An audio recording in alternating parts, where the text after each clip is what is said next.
All right. Hello, everyone. My name is Allison. I am an alcoholic. Thank you guys. The primary purpose. Great. Congratulations on 4 years. That's absolutely amazing. Thank you guys for having us here. It's been a journey. I never thought I'd be sitting in Rochester, New York, and be in New York 2 times in 1 year. It's pretty amazing. The threads of recovery go deep. I have many beautiful friends in this room and friends I haven't met yet, and I'm eternally grateful for those people. Thank you, Will, for making sure everything has gone kosher of getting us here, and you've made this a beautiful journey for us. And I'm so grateful to be able to carry the message of Alcoholics Anonymous, because this program absolutely saved my life and brought me to the God of my understanding. And it's indescribably wonderful when I can completely give myself to this program and completely surrender to the program of Alcoholics Anonymous and say I'm all in. The places that I can go and the people that I meet and the relationships that I have, and most importantly, the peace and serenity that I have, is indescribably wonderful. And I couldn't get that until I came to that place of absolute hopelessness. And like I said, my name is Allison. I am an alcoholic. My sobriety date is July 7, 2010, and for that day I'm eternally grateful. I have a sponsor. Her name is Sarah Smith. She doesn't mind me using her full name. She lives in Portsmouth, Ohio. I've had this same sponsor since I came to the rooms of Alcoholics Anonymous since 2008. My sobriety date is July 7, 2010. So I did hang around Alcoholics Anonymous and sat in y'all's chair, and I was a coffee sucker-upper and a chair taker-upper for about 2 years in Alcoholics Anonymous. And I did nothing, and this is what I got. Nothing. I got drunk, and I have a grown home group. It's a Pleasant Valley group of Alcoholics Anonymous, and it's the best Big Book study in Alcoholics Anonymous, in Point Pleasant, West Virginia, because it is the only one. We live in a 2 red light town, and if you look up the home of the Mothman in Point Pleasant, West Virginia, that's where we're from, and so that's what we're known for. That's not why Ryan and I are alcoholic, but it is a cool thing to say, maybe, But if you look that up, that's where we're from. What I can tell you is I was a hopeless alcoholic of the hopeless variety. I am a real alcoholic as described in the Big Book of Alcoholics Anonymous. And this is an anniversary, and I want to get to the hope and the beauty of Alcoholics Anonymous and what God's done in my life. And but I want you to understand that I am a real alcoholic, and as described in the Big Book of Alcoholics Anonymous. Alcoholism took me to the depths of absolute hopelessness of I want to die, and I don't want to be on this earth. And it took me to places that I didn't want to go, and it made me do things that I didn't want to do. And but when alcohol says it's time to go, it's time to go, and it doesn't matter what I have, what's in front of me. No human power is going to fix me. No job, no external thing. Nothing is going to fix me externally. And they're not going to fix my alcoholism. I always thought the titles behind my name and the job would fix me, and the kids would fix me, and the car would fix me, and the house would fix me, and all those things. And the problem was it did not fix me. Alcoholism is an internal condition, and I have to treat that internal condition in Alcoholics Anonymous with a spiritual approach to life. And, in Alcoholics Anonymous, we have 2 things: go on to the bitter end or accept spiritual help. What's your choice to be? And and that choice is, for me today, is I choose to be in the center, in the capital F of Fellowship of Alcoholics Anonymous, and have a surrender to the God of my own understanding through the 12 steps of Alcoholics Anonymous. I am sponsorable today. I talk to my sponsor on a weekly basis, sometimes 3-4 times a week. It just varies, and I've never felt the need to sponsor a jumper or anything like that, because I know she can't fix me. But she is there, and she's been with me through thick and thin, and she's walked hand in hand on this journey with me. She didn't tell me what to do. She didn't say you have to do this or you need to do this. She walked hand in hand, and she showed me what a sober life looked like. And I'm forever grateful to that woman. So what I can tell you is I drank, and I liked wine, and I didn't drink just one glass. Y'all have a Speedway here. I did see one when we were driving around, and they had the big styrofoam Speedway cups, and it was always a box, never a bottle, and I drank to impunity, and there were times in my life before my disease of alcoholism progressed, but at some point my disease, progressed in the place that I had to drink. I had to have something in me to fix me and make me feel usefully and purposely whole, and And the problem was it fixed me until it didn't fix me anymore, and I will tell you that some things that in my life that I'm not proud of, and my alcoholism, I drank with my first son, my entire pregnancy. I was powerless over alcohol. I had to drink, and he suffered the most from my disease of alcoholism. And what I can tell you is today he's an absolutely amazing adult. He lives a big, purposeful life. And at one point, he laid in the fetal position on my floor when I was, about 4 years sober and said, "Mom, I can't stop drinking." And thank goodness he had a sober mom, a sober and sound mind that said, okay, and at that point, all I could do is just be a mom. And I delivered him to the men in Alcoholics Anonymous. And today, like I said, he's a purposeful and useful adult, and he lives a big life, not in Alcoholics Anonymous.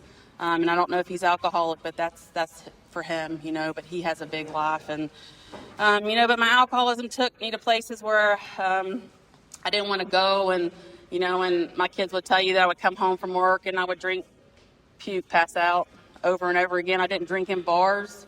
I had to drink. I drank and I isolated at home. I'm a nurse. I work in the emergency room. I worked in the emergency room at that time. And you people would come into the emergency room and I would say, how can you do that to your family? How can you do that to your friends? And, how can you drink like that? Why do you drink like that? But I would walk out of your room and I understood, because I have to drink. I'm powerless over alcohol. When it says it's time to go, I have to drink. No matter what stands in my way, I have to drink. And it's my solution to everything, whether it's snowing, raining, Christmas, birthday, Sunday, Saturday, it doesn't matter, man. I have to drink, and so the keen alcoholic mind, I'm a nurse in an emergency room, and I'm going to have this solution to my alcoholism because it was always external. I told you the cars, the kids, all those things, the initials behind my name. And, and I had this medicine cabinet at work, and it was going to fix my alcoholism. And what I can tell you is I began to mix high-powered sedatives. It's in the Big Book. Bill's story, he starts mixing high-powered sedatives and alcohol. And that's where the disease of alcoholism took me. And on my night off, I work day shift in an emergency room. And on the middle of the night at 2 a.m., when my disease of alcoholism says it's time to go, I have to go. And it doesn't matter what stands in my way, and I have to drink. And I have to get something to get me out of the right here, right now. And, and I walked in that emergency room, and my coworkers were working on somebody who was in cardiac arrest. I used to not share that part of my story because it made me feel not very good about myself, right? But my past becomes my greatest asset today, and that's where the disease of alcoholism took me. And as that man lay in cardiac arrest and my coworkers were working on him, I took out what I needed out of that medicine machine, and I walked out of that emergency room. And, and I came in 2 days later at work and said, oh, wait, ain't it grand the wind stopped blowing? Nobody's going to know. And, and there sat the sheriff's office, the CEO of the hospital, the nursing administrator, all those people in that room, and all bets were off. All bets were off. And, and I'm so grateful for that place of employment because had I not been there, had they not sent me in the back of an ambulance in my nursing scrubs to a treatment facility, I don't know that I'd be standing here, and, I was in that hopeless state of mind and body. And, and I went to that treatment center and I was physically separated from alcohol. I was as physically sober as I was ever going to be. And treatment is absolutely beautiful for that. It introduced me to the rooms of Alcoholics Anonymous. I went to my first meeting on Thanksgiving Day of 2008. My sobriety date's 2010. And it was, you people walked in and you're clean cut and smiling and happy and living these purposeful lives. And it was Thanksgiving Day, and I was like, well, aren't you guys bringing a message of recovery, of alcoholism, of hope into a treatment center on Thanksgiving Day? Why aren't you with your families? What are y'all doing? And I wanted what y'all had, and you shared hope, and you shared the gratitude of what life had done for you, and you showed me what a sober life looked like. And most importantly, you brought high-end coffee and you brought sugar, because when I was in treatment, you couldn't have sugar and you could not have caffeine, but that day is still instilled in my mind many years later, because you showed me an adequate presentation of what Alcoholics Anonymous looked like and what a sober life could look like, and I got out of that treatment center and all things are great. I'm as physically sober as I'm ever going to be, and everything's great, And I began to go to meetings, and I began to hang around the meetings of Alcoholics Anonymous, and I would sit in your chairs and take up and drink your coffee, and life is great, but I'm not very great, If I don't have a spiritual solution to this soul sickness and I'm just going to meetings for this alcoholic, I am a real alcoholic, this is just my experience, I am absolutely crazy. I'm absolutely crazy because alcohol is my solution to everything. It always took me out of the right here, right now. And I didn't have that take me out of the right here, right now, and I became hopeless in the rooms of Alcoholics Anonymous one more time. At 18 months sober, I was like, what telephone pole is it going to be today? I drive home from a meeting. What telephone pole is it going to be today? I wanted to die because I wanted out of the right here, right now. And, and ultimately I drank. I went out on a 3-day drunk and came back into the rooms of AA, and I'm all in because I know. I've heard enough in the rooms of Alcoholics Anonymous. You guys told me what alcoholism looked like, that I had an allergy to alcohol. And when I took that first drink, it took me. It's the first one that gets me every time. It's not the last. And, and I had to have more and more and more for those 3 days. And I could relate to everything you said and everything that I said, no, that's not me. My end didn't look like yours. That's not me. But all that stuff began to be, yeah, that's me. That's me. Yeah, I can relate to that. Me too, And I came back into AA, and my sponsor didn't keep me sober, so I was upset with her and had to open my big book. It says, no human power can fix me. And, and I ended up at the liquor store parking lot, because once again, I'm just hanging around AA, but I'm not surrendered. I know I'm a real alcoholic, but I can't start this journey just on one step. There's 11 steps after the first step. I know I'm a real alcoholic, but that whole God idea y'all talk about, I'm out. I'm out. I don't want to hear that word. And so, I came to believe in a liquor store parking lot. And what I can tell you is like, if you know when you have to drink, you have to drink. And I'm white knuckling that steering wheel, and I have to drink. And I don't believe in this God idea, and I am a real alcoholic, and I've got to drink because that's my solution to everything. And I'd heard enough in Alcoholics Anonymous about you guys talking about the God idea and this coming to believe and this spiritual approach in life and accept spiritual help or go on to the bitter end and all these things, and what I can tell you is I had a complete surrender in a liquor store parking lot getting ready to walk in to get a box of wine.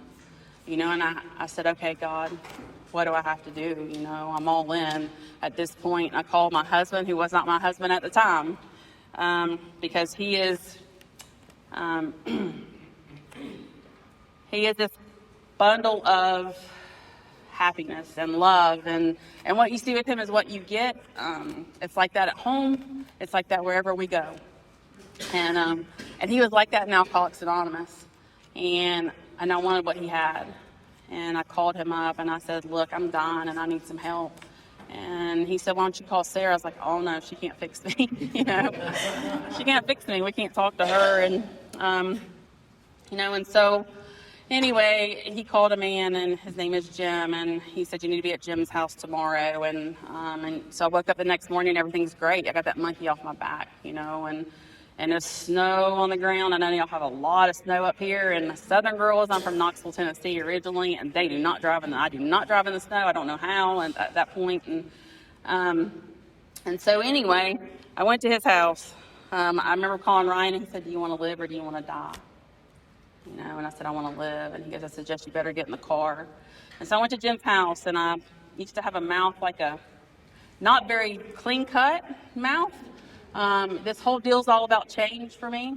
In the back of the book, it talks about the spiritual experience, and the essence of a spiritual experience is all about change. And my sponsor said, you got to clean up your mouth. You got to clean up your act, clean up the way you dress, and she taught me those things. But, and so I knocked on, I fell in Jim's yard. There was a big hill, and I said a few choice words, and I got up, and I was like, God, just please help me. And, when I knocked on this man's door, and what I can tell you is when I knocked on this man's door and he opened the door, he was an old bald man. I mean, I shouldn't say that now, but he was to me. I was 30 years old when I came to the rooms of Alcoholics Anonymous. And what I can tell you is when he opened that door, I knew without a shadow of a doubt that it was going to be okay. Without a shadow of a doubt, it was going to be okay. He had this big grin on his face, and he told me, he did not make one pass at me. He wasn't inappropriate with me. All he wanted was to help this girl that was still sick and suffering from the disease of alcoholism. And the only thing he asked of me was, when I carry this message to you, I suggest that you carry this message to the alcoholic who still suffers. And I've kept that commitment to him since the day he took me through the 12 steps of Alcoholics Anonymous. One day I sat in his living room for 8 hours. He took me through the first 9 steps. And I was free. I walked out of his house a free woman with some big chunks of truth armed about myself and some actions that I had to take, right? And it set me on a journey that is indescribably wonderful. When I was in prayer meditation this morning, in the third step, it talks about on page, 63. My husband's the page guy. I'm not the page girl. But I think on 63, it says, when we sincerely took such a position, all sorts of remarkable things followed. And those are leading up to the third step promises. And so when I sincerely take this position that either God is everything or God is nothing, like when I'm all in this deal, then my life is absolutely indescribably wonderful. I have this new employer, this new outlook on life, but most importantly, I have the peace and serenity, and the people about me have peace and serenity. I don't have to go out and harm people. I don't have to be the taker that I once was before Alcoholics Anonymous.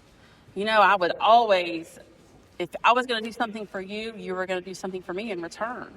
There was always stipulations and always something, that had to be given to me in return before Alcoholics Anonymous. And, so today, like, when I think about, what Alcoholics Anonymous and what this power, this God has done in my life because of a complete surrender of, making this decision that I'm going to, have God be my director and my employer and all those things. Do I do it perfectly? Absolutely not. Selfishness and self-centeredness is the root of my troubles. So in order to combat that, I got to get out of me and do the things that I don't like to do, like be behind this podium and tell you guys how awesome, life is, and that I have this, this beautiful life in Alcoholics Anonymous. And it's hard to put 15 years into words. It's hard to put 15 years into words. I took my kids' serenity and peace on a daily basis before Alcoholics Anonymous. I may have been physically present, but I was never emotionally there. I was always in oblivion. I was always in oblivion. And what I can tell you today is I suit up and show up. Since I've gone through the 12 steps of Alcoholics Anonymous and made those direct amends to my children, I suit up and show up on a daily basis. If they need me, I'm there. Then they call me, I answer my phone. When they have ball games, I suited up and showed up. When anything important in their life was going on, I was there. And what I can tell you is every day in their life was important. And every day in their life is still important, and they're my adult children, I took so much from those children that, what I can tell you today is they love their mama and they love their dad. And Ryan is their dad. They love him. They love us. And they love to be around us, and they love y'all. And thank goodness y'all didn't tell you didn't tell me that I couldn't bring my children into Alcoholics Anonymous. Thank goodness that you guys helped me. Thank goodness you showed me what sober parents look like, because I could have never done that on my own. My kids got rowdy in Alcoholics Anonymous. I'd hang around these 3 little ducklings following me around. Y'all would take them outside so I could listen. Y'all did that for us. And thank goodness y'all did that for us. Because there's no way that I could have be a mom and be present in their lives today. Ryan and I just got back from Oklahoma. Our middle son graduated law school, and we get to suit up and show up. Ryan says it's a few years too late, but but we get to suit up and show up. All our kids are productive members of society, and they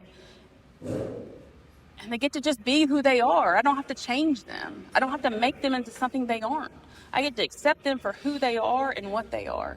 And it's a beautiful thing that I get to do that, because I wanted the perfect kids. I wanted the perfect life. I wanted them to be just so, and all those things, but they don't have to be like that.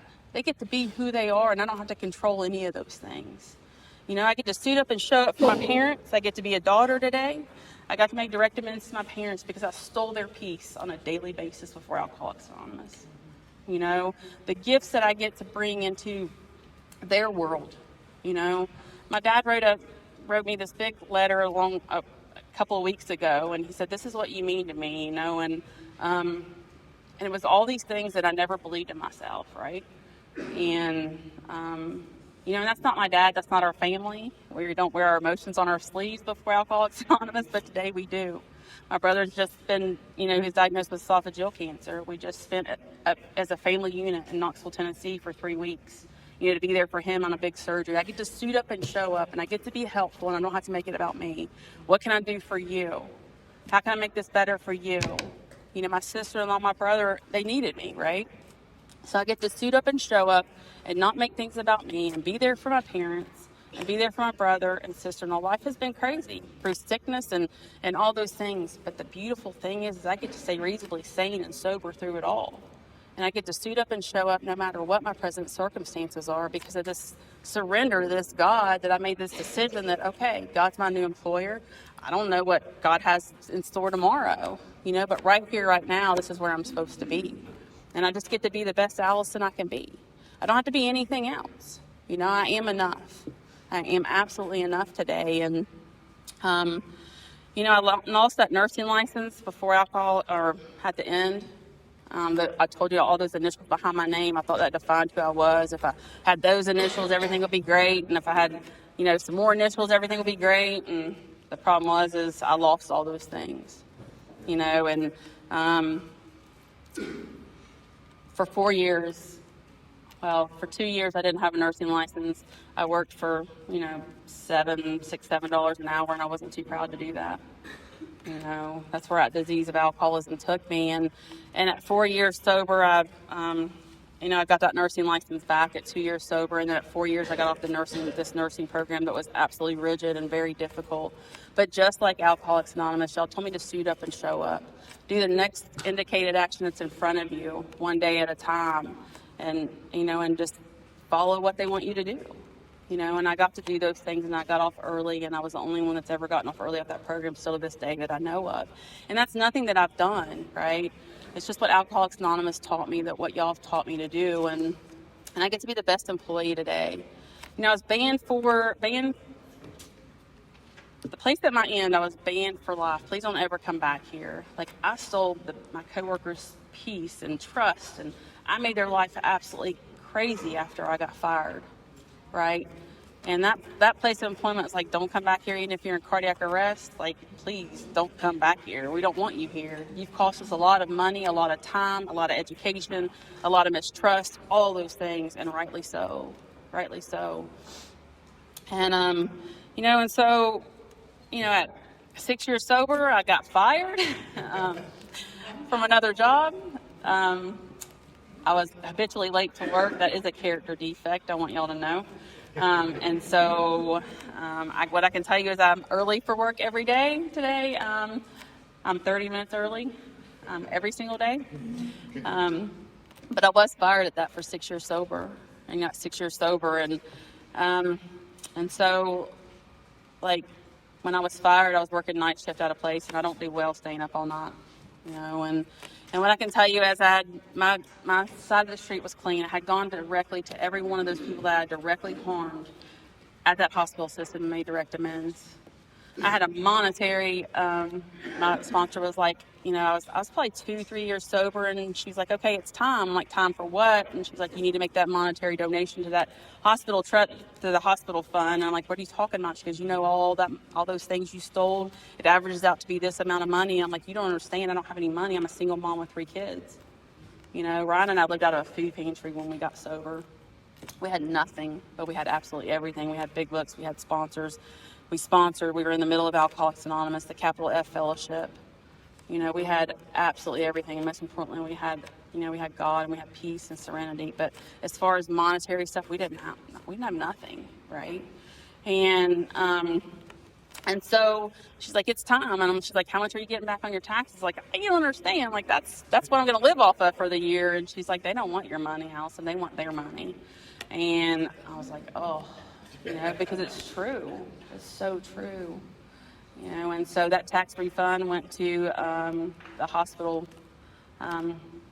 foundation as a anonymous donation. And I only say that in Alcoholics Anonymous because someone else might be sitting there that needs to do that, right? I don't go tell everybody what I did, because that's not what That's not what this is about. It's how small I can get in Alcoholics Anonymous, not how big. I don't want the attaboy look at me and all those things. In Alcoholics Anonymous, I get to, right? I get to be a productive member of society. I get to be a mom. I get to be a wife. I get to be a daughter. I get to be a friend. I get to be a sister. I get to be all those things, But before Alcoholics Anonymous, I didn't want to be. I wanted to be, but I couldn't, right? Alcoholism took all those things from me. And so when I sincerely took that position of God's in charge, and I made all those direct amends and everything else, I'm working night shift, and the people I know y'all have some AA giants in here. I know you have people that you look up to and that are your AA giants, right? We ride on the AA giants' backs, and I know in my 15 years I've had many AA giants, and some of them are sitting in this room, and one of those has gone to the big meeting in the sky, and I counseled with him, and he was mine and Ryan's best friend, and I said, what am I going to do? And he's like, why are you doubting the power of God? I was like, what do you mean? He's like, why don't you try to apply to that place that you got fired for, banned for life? I was like, you don't understand, Richie. They told me I couldn't ever come back here. I'm banned for life. Please don't ever come back there. And he's like, why are you doubting the power of God once again? You think you know better? Haven't you seen the miracles in Alcoholics Anonymous? And I'm like, okay. And so he wrote a letter, and I sent some stuff, and I just let it go. And Ryan and I came home from a meeting one night, and there was a letter from this hospital system, and I looked at Ryan, I was like, have you been there? Because we just totally forgot about it. I'm like, no. And and we opened the letter, and what it said is, we're more than proud to have you as an employee at this hospital system. You're able to apply to any position, any hospital and within our system. And so what I can tell you today is I work 3 days a week at the hospital system where I was banned for life. Please don't ever come back here. And I suit up and show up. And I'm a good employee, and I've been there for almost the past 10 years. Well, 9 years. And that's nothing I've done. It's the things that you have showed me in Alcoholics Anonymous and the actions that you guys told me to take. And when I sincerely take that position that God's in charge, remarkable things follow, right? And the people about me don't have to be harmed anymore. And the people about me get to live in peace and serenity. And I get to carry this message to the alcoholic who still suffers, because that is the most beautiful thing in Alcoholics Anonymous that I get to do.